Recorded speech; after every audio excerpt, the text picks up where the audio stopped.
Rusia nació en Ucrania. Sí, así como lo oyen. Veremos gradualmente el proceso histórico de constitución de uno de los más notables pueblos del mundo, el pueblo de todas las Rusias. Por allá en el siglo IX, en torno a las fértiles llanuras que circundan el Mar Negro, en lo que hoy conocemos como territorio de Ucrania, y concretamente en la ciudad de Kiev, o Kiev, como le dicen los ucranianos ahora, los eslavos orientales comenzaron a tener interacciones, no siempre pacíficas, con varios de los pueblos procedentes del norte, que cruzaban el Báltico y llegaban hasta sus territorios. Eran los varegos, pueblos escandinavos, descendientes de los vikingos, dentro de lo que hoy llamaríamos Dinamarca, Suecia, Noruega y Finlandia. Con el paso del tiempo, varegos y eslavos se integrarían bajo la matriz cultural y la influencia directa de lo griego a partir de su interacción con Bizancio, el imperio bizantino ubicado hacia el sur.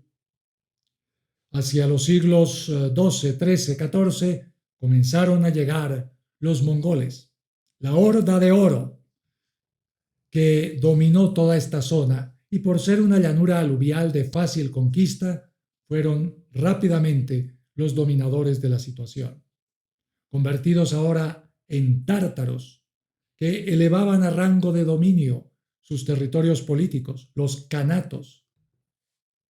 Hicieron que los eslavos, varegos, bizantinos, ya propiamente llamados rusos por la Rus de Kiev, tuvieran que emigrar hacia el norte, buscando seguridad y protección. Llegaron entonces a Moscú y después a lo que hoy conocemos como San Petersburgo. Desde allí consolidarían un nuevo proyecto político, imperial, que con el paso del tiempo iría generando un nuevo reino, el reino de Rusia, cuya capital, sin embargo, fue finalmente San Petersburgo, una ciudad que comenzaría a modernizarse, no solo arquitectónica, sino política y culturalmente, con nuevas interacciones a lo largo del tiempo, esta vez con la Europa occidental, gracias a zares sumamente inteligentes y sumamente astutos y estrategas que vieron el futuro de Rusia a partir de la apertura hacia la modernidad europea, sin perder de vista la visión euroasiática que tenían ellos. Hablamos de personalidades como Pedro el Grande o incluso una gran dama, Catalina la Grande, que permitieron la llegada de grandes intelectuales, arquitectos, artistas de la talla de un Rastrelli de Italia o la creciente influencia de Alemania. Recordemos que inclusive muy cerca de allí estaba Prusia, una de cuyas presencias más cercanas era la ciudad de Königsberg, hoy Kaliningrado, donde nació, entre otras, esa lumbrera filosófica llamada Immanuel Kant. Con el paso del tiempo, Rusia comenzó un proceso no solamente de modernización, sino igualmente de fortalecimiento de sus costumbres y tradiciones, basadas fundamentalmente en las costumbres y tradiciones de lo rural, que, sin embargo, tenía una paradoja esencial. Buscando la modernidad de Europa, tenían todavía una gran cantidad de tradiciones y costumbres, procedentes en gran medida de la influencia oriental. Puente entre dos culturas, puente entre dos civilizaciones, pero más aún, puente entre dos visiones de mundo, la occidental y la oriental, rusos, tártaros, ucranianos, bielorrusos, comenzaban a crear un mundo cerrado, autoritario, autocrático, basado fundamentalmente en el latifundio y el predominio político, militar y eclesiástico del zarismo, de los boyardos y de su gran aliada, la Iglesia cristiana ortodoxa, pero ya en su ritual no bizantino ni griego, sino propiamente ruso. Los bizantinos y los griegos habían sido fundamentales para constituir también, a lo largo del tiempo, la cultura rusa, comenzando por la expresión misma de su ser, que no es otra cosa que el idioma. El lenguaje ruso tuvo mucho que ver con la influencia bizantina y por ende con la influencia griega, tanto es así que su alfabeto, el cirílico, es de alguna manera una derivación de ese influjo helénico en la expresión idiomática del pueblo ruso. Con el paso del tiempo, esta situación llegó a unos extremos de insoportabilidad. Toda la gama de vivencias dramáticas, trágicas, injustas que pasaba el pueblo ruso, especialmente desde el siglo XIX, se comienzan a vislumbrar en la maravillosa descripción de esas situaciones que producen grandes escritores como Dostoyevsky, Gogol o Tolstoy. Finalmente, a comienzos del siglo XX, el pueblo ruso comienza a demostrar su inconformidad y que su paciencia había terminado. Los excesos de un Rasputín o de las aristocracias que llevaron a Rusia primero al desastre con Japón en 1905 y luego al pésimo manejo estratégico en la Primera Guerra Mundial, provocan que el proceso que gradualmente una idea occidental había comenzado a materializar en el alma del pueblo ruso, especialmente de su proletariado, comenzara a transformar a Rusia. Hablamos del marxismo, una idea entre alemana y desarrollada en la Gran Bretaña por dos alemanes, Karl Marx y Federico Engels, que influyen decisivamente en el proceso de liberación del pueblo ruso de las cadenas pesadas y terribles del estancamiento y la mediocridad, del encierro espiritual sustentado por el Knut, el látigo del zarismo, y sus aliados militares y eclesiásticos. Ese hombre que recibe la tradición de la transformación es Vladimir Ilich Ulyanov, Lenin, nacido en la parte central de Rusia, en Kazán, en 1870. Va a ser el hombre que conduzca a Rusia a una de las más grandes transformaciones que ha vivido pueblo alguno a lo largo de los tiempos. Tan solo comparable, quizá, con la Revolución Francesa, hito fundamental por el cual la historia va a recibir no solamente una de las grandes sacudidas, sino una de las más grandes transformaciones, procedente de un país que muchos consideraban con desprecio por ser corrupto, aislado y ser un reino pobre entre los grandes reinos de la Europa de su tiempo. Con Lenin y con ello con la revolución bolchevique, bolchestvo significa mayoría.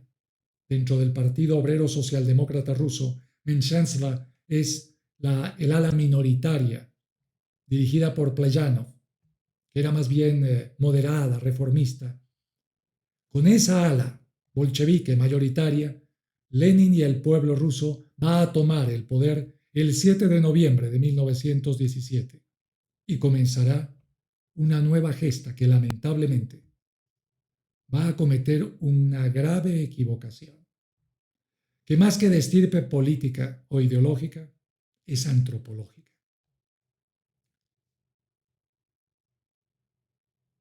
Lenin y luego Stalin y todos los que derivaron posteriormente, llegando hasta 1991 con el inolvidable y recientemente fallecido Mikhail Gorbachev, no se dieron cuenta que esa pesada tradición autocrática y autoritaria se había transformado en burocrática y policíaca.